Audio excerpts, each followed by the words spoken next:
جہاد کی وجہ سے سوال اس کا یہی تھا نا، کیا میں جہاد کرتے کرتے شہید ہو جاؤں تو میرے سارے معاملات جو اونچ نیچ ہو گئی سارے معاف ہو جائیں گے؟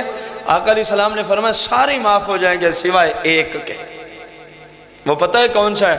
فرمایا جو قرض کا معاملہ ہے نا یہ معاف نہیں ہوگا۔ کوئی بات سمجھیں ہیں؟ یعنی قرض اسلام میں اس قدر قرض کا جو معاملہ ہے اہمیت کا حامل ہے، فرمایا رب تیرے سارے گناہ معاف کر دے گا کیونکہ تو نے اپنی جان کا نذرانہ ہی رب کی بارگاہ میں پیش کر دیا ہے، لیکن قرض کا معاملہ نہیں معاف ہوگا۔ اور آج ہم مستحبات کے لیے قرض اٹھائیں، کوئی زندگی کا بھروسہ ہے؟ پیچھے والوں کو تو یہ حالت ہے وہ بہنوں کو وراثت نہیں دیتے، آپ کہیں کھڑے ہیں میرے شہزادے وہ میرا قرض اتار دیں گے، ان کی تو یہ حالت ہے جن کو قرآن نے حصہ دے رکھا ہے آپ کی جائیداد سے وہ تو ان کو نہیں دیتے۔ بات سمجھ آ رہی ہے؟ کوئی قیاس میں غلط تو نہیں کر رہا نا؟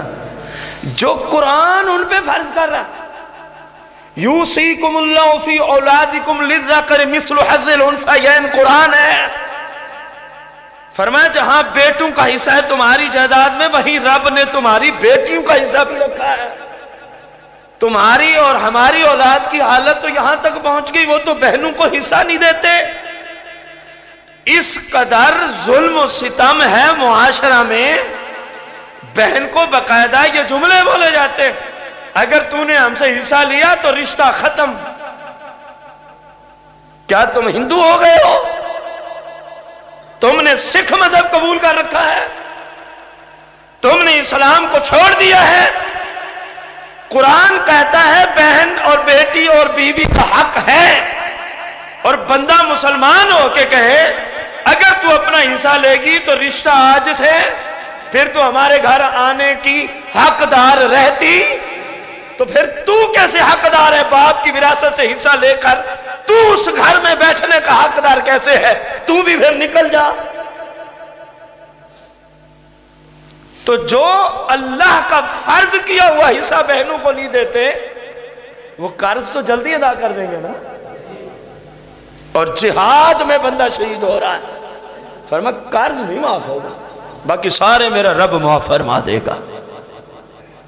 ہم کل خانیوں کے لیے قرض لیں گے، حالانکہ کھانے کے بغیر بھی کل خانی ہمارے مسلک میں ٹھیک ہے، بلکہ ہونی ہی بغیر کھانے کے چاہیے۔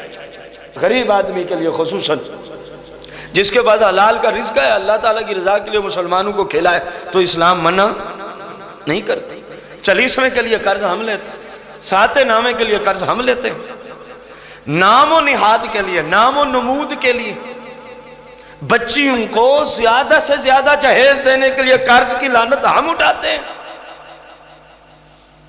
یہ کون سا اسلام ہے جس میں ہم چل رہے ہیں؟ اور یہاں آپ نے غور کیا فرمایا سارے ہی معاف ہو جائیں گے، لیکن قرض کا معاملہ جو ہے تجھے خود جواب دینا پڑے گا۔